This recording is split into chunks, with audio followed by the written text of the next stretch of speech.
welcome back, everybody. We are going into round 3 of the Tuesday Night Eternal Holiday Invitational, our first ever invitational. Hopefully, everyone is excited about that. We got to see a nice little preview there as well. So back to the action here. We've got 2 sets of 2-0s, and we are going to be featuring them tonight. We're going to switch over to some players we have not watched yet tonight. We are going to switch over and watch KeithPelig versus MonoJ. So let's take a look here and see, while we're getting those players ready, let me take a look at what... Don't have the deck that's ready to show on screen, but let me see if we have what KeithPelig is on here. I know what they're on. Let's see. Let's get a quick look through. They're on. They're on Elysian Temple deck. The Armadillo style. Yeah, the Armadillo style list with the Temple She-Hounds and whatnot, and the Infinite Hourglass of the Market. That style of deck. Yeah, that kind of classic Elysian style. My take on that deck is that's kind of the barometer of the format a little bit. Is that I don't think that deck's incredibly powerful, but it's just solid, consistent, puts a good threat out there, puts good power, and you got to be able to deal with that deck, right? If your deck can't beat the Elysian deck, then that deck's probably not viable for Expedition. So to me, that's kind of the barometer of where's your deck at.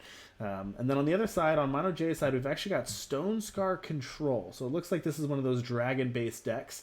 Little slightly different take. So we've talked about how good Shadow is. This is taking a slightly different approach and using Shadow along with Fire to play a little bit of a different game. So you're still seeing the 4 Incarnus, 4 Tazbu, 4 Carvet, 3 Diesel's Office. The same core set of Shadow cards we saw in the other decks. But this one, instead of going to Justice, is going to Fire for Conflagrate, Cozen Darkheart, Caleb's Persuader, Eclipse of Dragon, and Voprex the Great Ruin, one of at the top. So a little bit different take. And Cremate is the other thing you get there, which is pretty nice. This deck can really depend on some of the draws. Cozen Darkheart can be a house if it is left unanswered. And I'll tell you what, Caleb's Persuader, when I'm playing from the control deck side, every time they hit Caleb's Persuader and just get out of my removal range or hit me for 2 draw, it just seems like there's so much value typed into that Caleb's Persuader. It's a really tough card to fight against.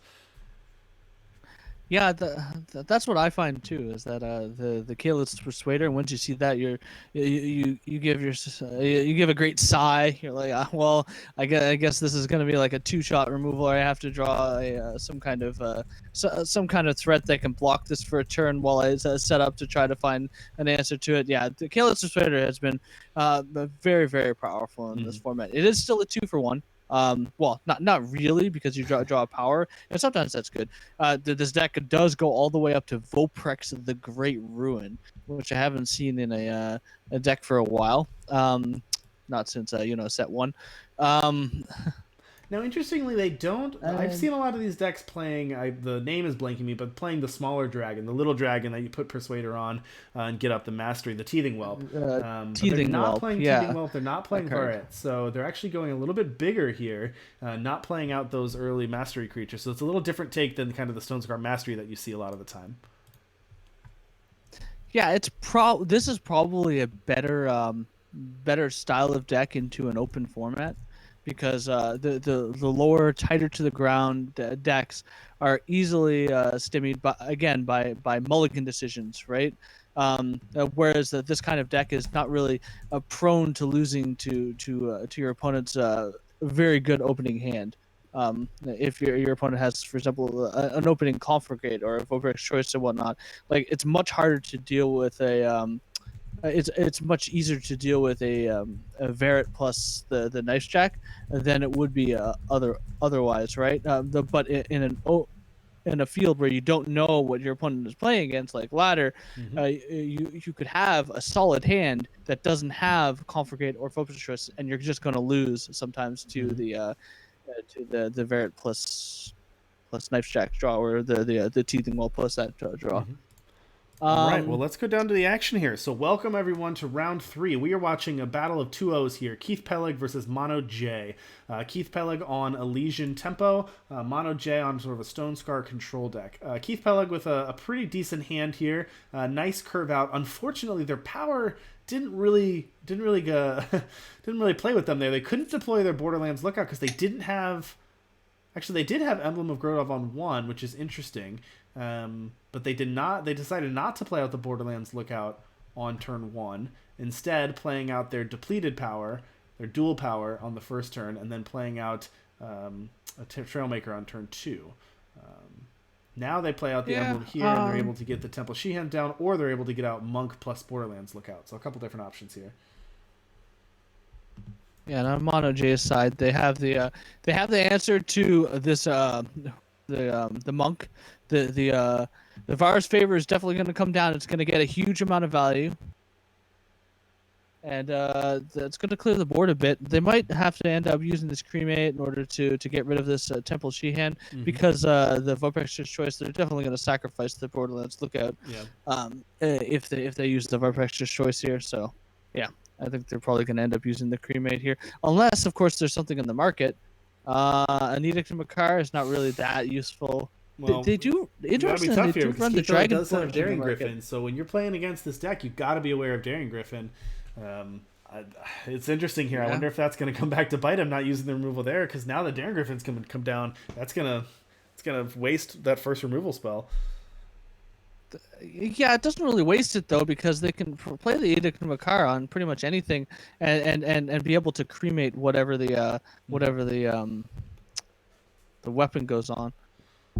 So MonoJ just decides to develop their board a little bit. They're not too worried about this. It's just 3 damage per turn. I mean, I would be a little worried maybe about the Temple Sheehan, because they don't have any flyers necessarily in hand. But yeah, they've ended up not worrying about it. And So they this waited. isn't They were very so patient bad. there. KeithPelig was very patient there to not force in the extra 5 damage that they could have there, to be able to make sure that you get the trigger off of the Temple Sheehan onto the 3/2, and then play the Permafrost on the 6/6. So now MonoJ did, as you said, they used the Edict of the Cremate, but now they have to attack, and their Tazbu is blocked. So now the doors are open for KeithPelig to be aggressive here. That's a really weird non-edict play because the edict could have taken care of the Borderlands Wakekeeper, but the cremate can't actually deal with either one of the Temple Sheehans. So they decided to go for the more expensive play. They decided to go for the more expensive play, but the edict, the edict is not going to be able to deal with anything on this board. Well, it can deal with the Great Valley Smuggler now, Sure. but it's not as good as if they had used that on the Borderlands Lookout, in my opinion. We'll see though. They just had a ton of removal though. Oh, this is so they awkward. just basically clear KeithPelig having the edict, taking the edict from the market to be able to counter any of those, but unfortunately did not have the power to cast it. And MonoJ had the power to cast all 3 of their removal spells. So MonoJ is going to decide to race this. I don't think they're going to end up using the Devouring Shadow. I think that there's no reason to kill this 2-1 here. Yeah, they're winning the race as it stands. I agree. The newer versions of the Elysian deck really top out at 4, right? With the Daring Griffin, they don't actually go up to the Elo and Misa, whatever that card. I always forget the name, the actual name of that card, but. Incarnace here to grab Wing Brewer. That's going to be a nice card advantage to get MonoJ, draw into some more removal spells here. Yeah, a real expedition card. Kappa. Interesting.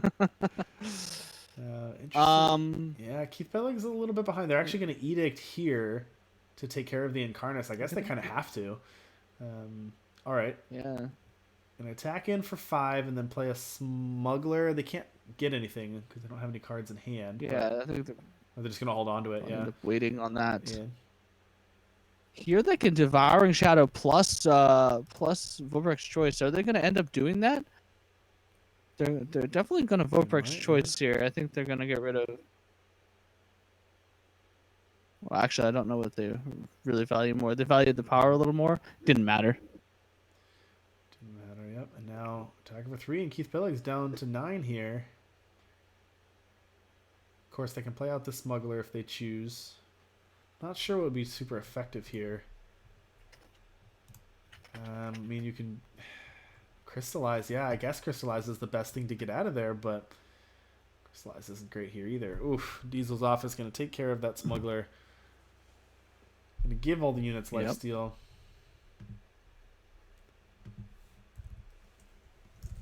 They might just play out the rest of this game, but I think there's no... Oh, and the Keyless Destroyer. That's so nice with Diesel's Office because... It's brutal. It actually counts stealing the damage, life steal on the damage as well. Yeah. End up cremating. A cremate plus Keyless Destroyer is going to end this game. Mm. Wait.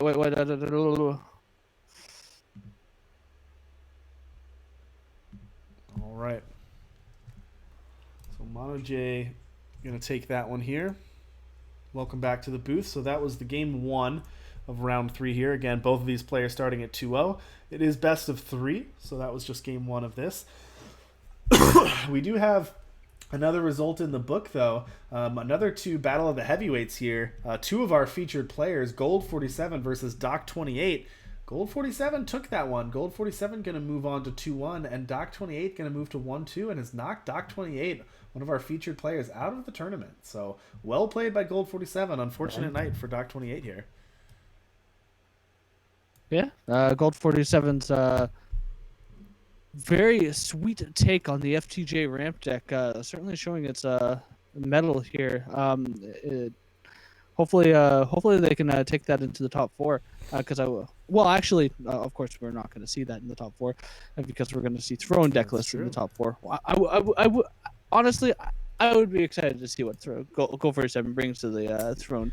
Yeah, we're going to have to take a look at that for sure. We have not looked at the Throne deck lists yet, so we're saving those until we find out who's going to make the top 4. All right, welcome to game 2 here. MonoJ up 1 game, and KeithPelig here on the draw is going to lead out with an Armadillo on 2. And that Armadillo, you know, it looks a little... It doesn't look like much, but I'll tell you, it packs a punch. That card is a beater. You got to get rid of that. You got to get rid of that before your units start getting huge. Yeah, for sure. And also things like, well, in MonoJ's case it doesn't matter, but the effectiveness of Permafrost in the format is completely negated by Armadillo. I don't know. I've been playing a lot of Yetis in the format, and Armadillo is, well, you know, I do beat the Elysian decks a lot, even through the Armadillo. So, it's a good card, but I think it's very easily defeated. It's not like a crazy card in the format or anything like that. Well, I don't want to beat up on Elysian too much, but that's kind of how I feel about the Elysian deck in general. Is that it's full of good cards, but you know it's definitely a beatable deck. And I think it's a good deck for ladder because you're going to get consistency. You're going to put up lots of consistent decks, but I don't think it quite matches the power level of some of the shadow decks we've seen, or even Gold 47's deck, which is even bigger. Although it'd be interesting to see these decks versus Keith's deck versus Gold 47's deck. I wonder if Keith can beat them before Gold 47 gets to their top end. Yeah, for sure. MonoJ held off on casting this Death Elemental for a very long time and decided to cast it now. I would have thought that they would have held off a little bit more. Maybe since they have the Keyless Persuader now, they want to have an effective answer here. But they're definitely looking to hold off on getting to Diesel's office, man. I think.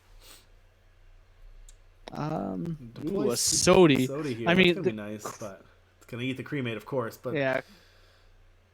Oh, native to Grodoff. KeithPelig sees that coming from a mile away, picks it up, and now the Keyless Persuader is gonna end up. It's gonna be okay here, but with the 2 cards coming for KeithPelig a turn, we'll see. I don't think MonoJ can keep up with this unless they top deck something sweet.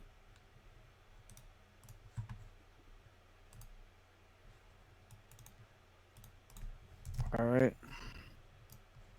An Armadillo for KeithPelig, as well as so is Spellshaper. They're able to get the 2-for-1 off. And do they have another card in their hand that they can cast? Because this is a sweet use of Sodi's extra ability. Nice. They do have a smuggler here, and they're actually gonna draw the Trailmaker. They're gonna play off the smuggler to get an unseal to just protect where they're at, protect their game. They like their position they're in right here. Unseal, of course, not going to do anything against these units, but nice to have that against a removal spell. Going to protect that Sodi. KeithPelig feels like they're in a pretty good position here. Drawing 2 cards a turn, having protection, having a board state, having an armadillo. They're in pretty good shape. Ooh, giving their exalted 2 endurance as well is a pretty big game. Yeah, be able to give anything else endurance too. They don't even need to get infinite hourglass in the market if they just give all their units exactly. endurance Just or give them all endurance naturally off the draw. Yeah.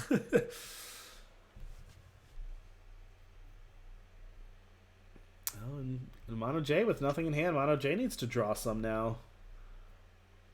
KeithPelig's in a really good position here. mean, even Azizo's office, I don't think is quite good enough here. I think they have to top deck, for example, maybe a Carvet is okay here. That can gain a little bit of life, and it's just a power off the top.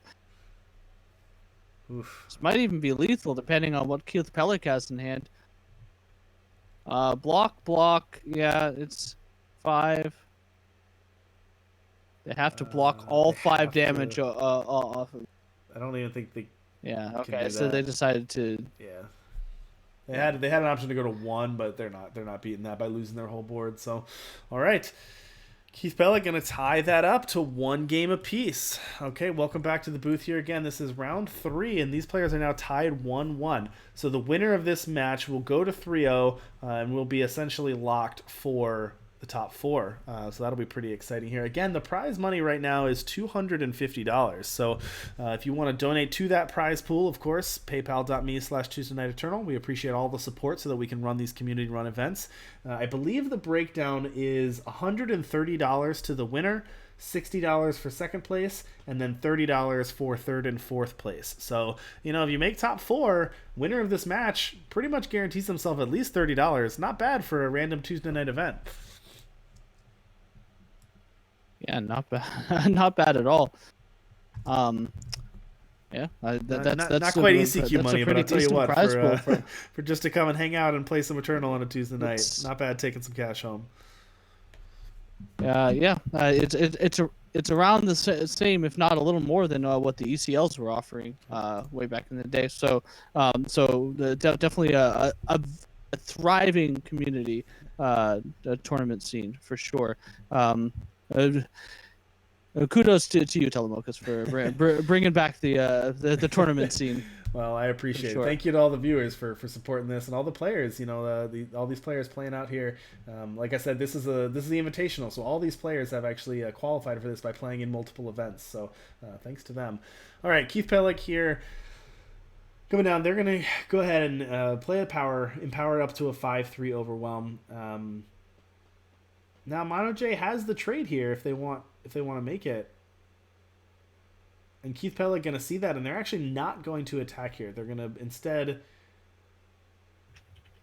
make the unit reckless so that they can attack in the following turn using the Temple Shihan.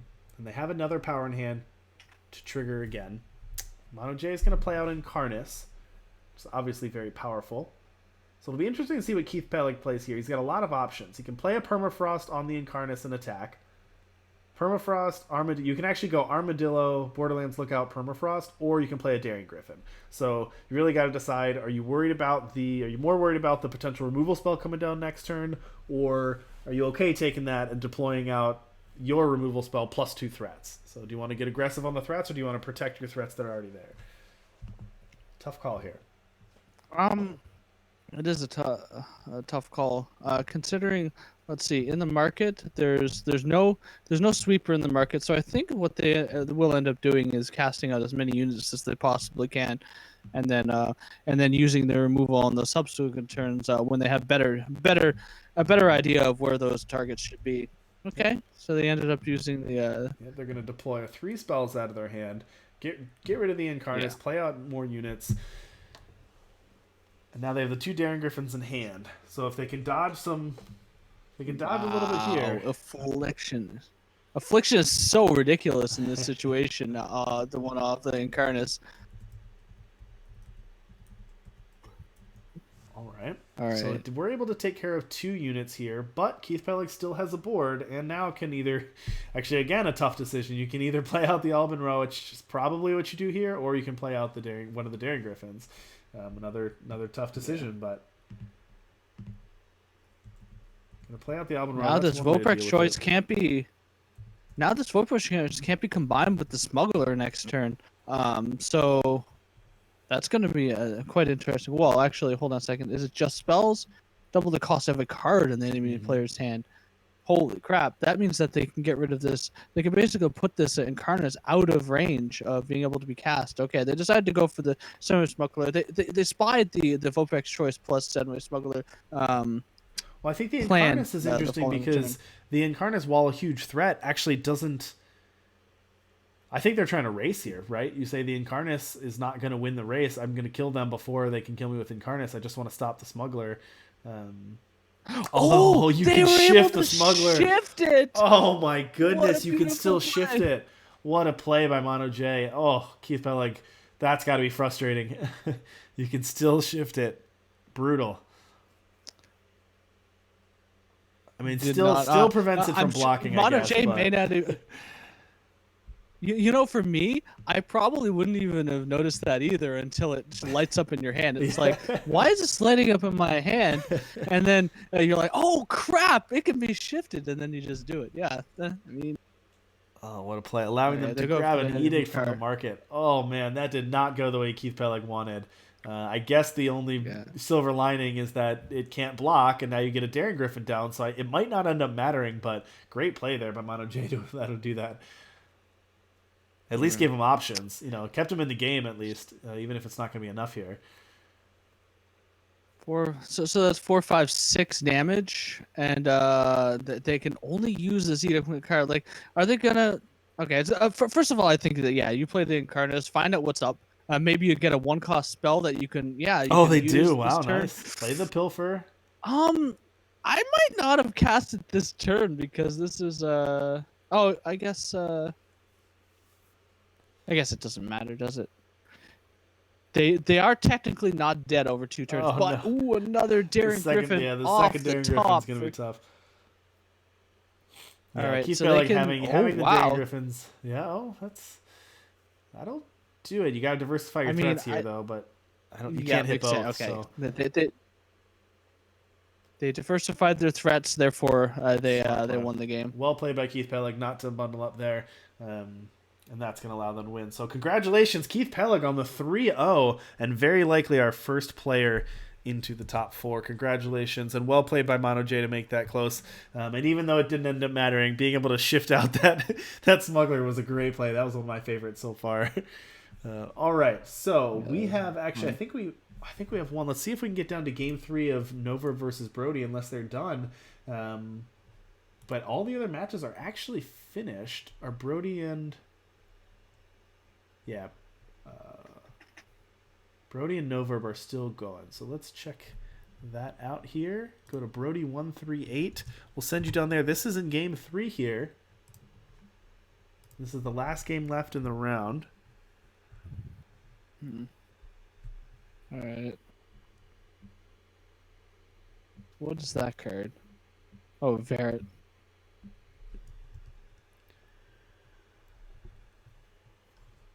Okay, right. So Noverb does have to cast in the shadow. They could potentially take out the 2 threats, or they could cast this Fel Ritual.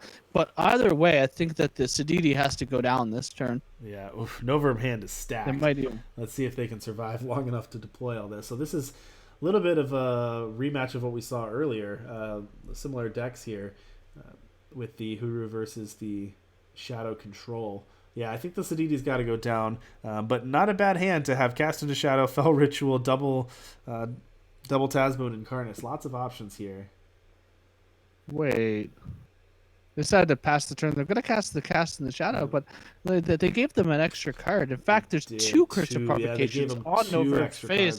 So I think you could have fell ritual there and attacked and been able to prevent some of the card draw. You throw away, so you're throwing away a 2/2 for 2 cards. It's probably worth it. You're not even throwing away a 2/2. You could have fell ritual the 7/7 and or cast in shadow, and you could have attacked with a 2/2 because Sorry, the I thought 4/5 was oh, the actually 4/5 was exhausted. All right. yeah, I believe at least. If that is the case, then yeah. And Brody can even have a response to this, potentially a Perul's choice, and that would be really bad for. Okay, they did not have it, so Zover was saved from that. However, the thing is that they do have to go down on power. Now they can't. Now they can't cast anything. Yeah, they still have. They have the Fell Ritual and the Incarnus, but it does take them out of Tazbut range here.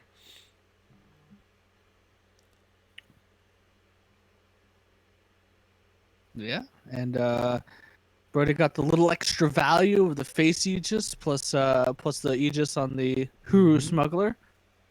Off of that. Now playing out a Crown Watch Paladin can keep putting out threats here. My only fear for Brody, I mean, Brody has the two triggers, drawing a bunch of cards, so that is nice.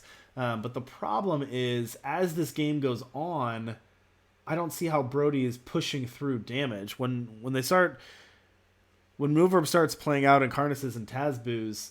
Brody's not going to be able to get through. They're going to have to play out, the Edict that they have in hand and the Permafrost to get through damage. Now they are drawing. It's going to be a balance though, because they're drawing 2 extra cards, right? So, potentially drawing 2 extra cards. I guess not even if Noverb can attack. So, while it looks like Brody had an advantage, I actually think I would probably put chances on Noverb here. I think they're in the driver's seat now. I think so too. Although, I mean, Nover might have to give up one of these 2/2s in order to prevent Brody from drawing 2 cards here. That is interesting that he didn't use the Cast in the Shadow on one of these Curse of Provocations, because any turn that he can't attack is just a turn that he can't. Yeah, they're gonna have to give up these units. The Defiance comes down to block this off. That means the damage is not dealt, and Brody gets to draw 2 cards. Sick. Nice play by Brody there to get the cards. Very well played. Do you know what the score of this game is? This is 1-1. Okay, this is the 3rd game. This is game 3. Yep.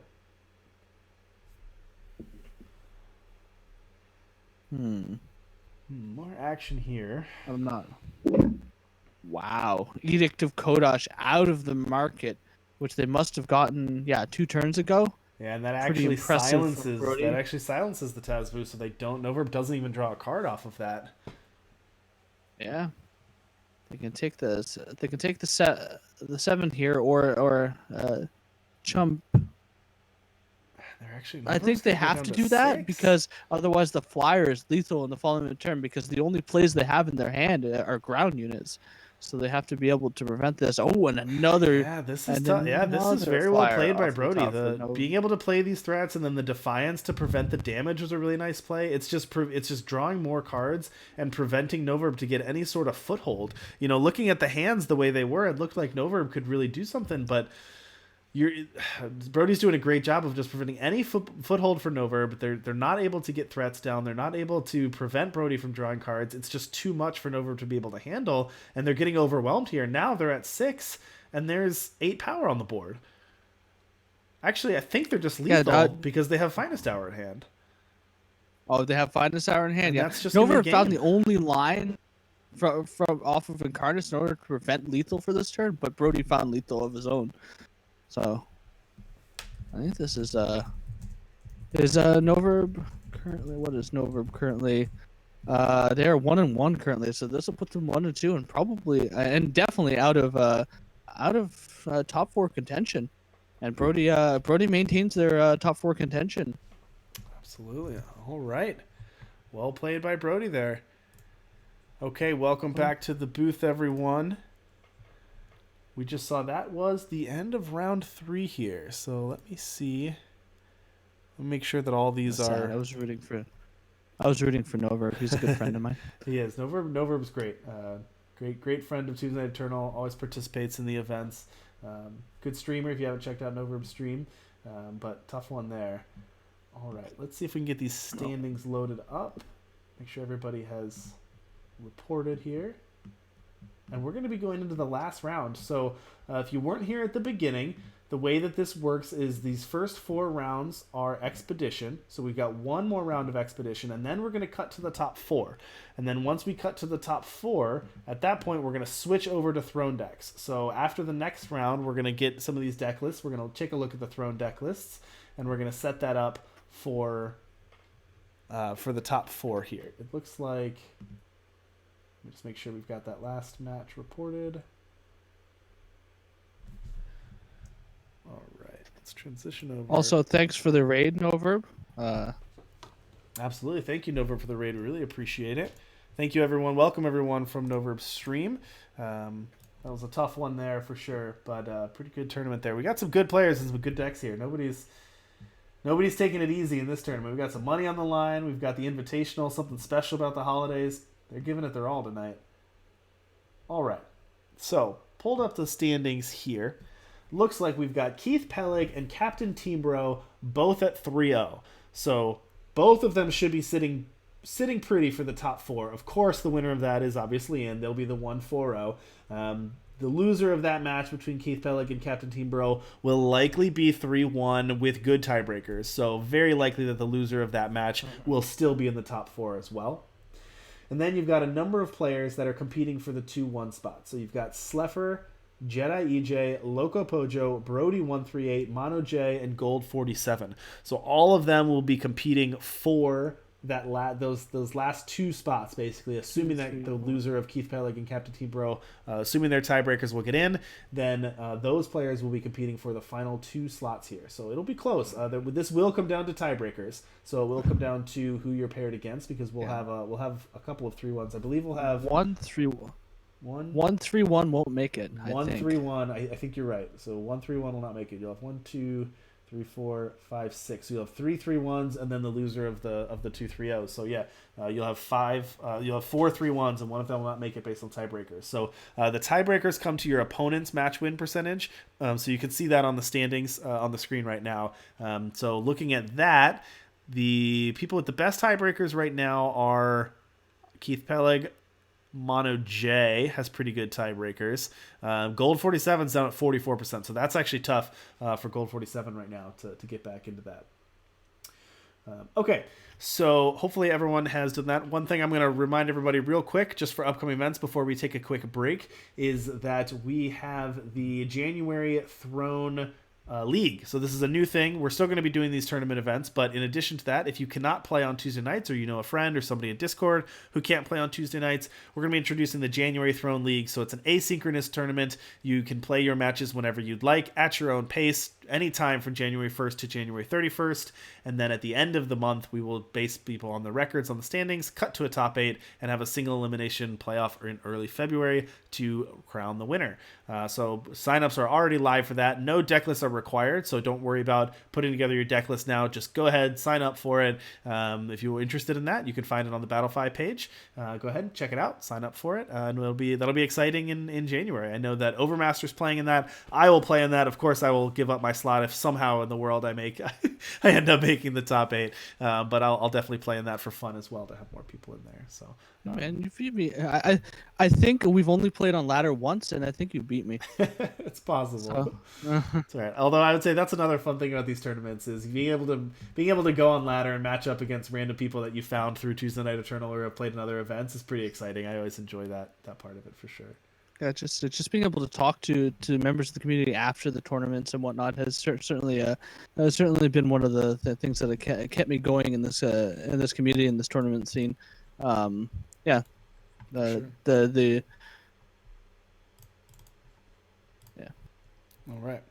Okay, well, we're going to take a quick couple-minute break here, about 4 minutes, to give the players a chance to rest, and then we're back with the final round of Swiss. So don't go anywhere. Feel free to ask some questions in chat if you'd like, and we will see you in about 4 minutes. All right, stay tuned.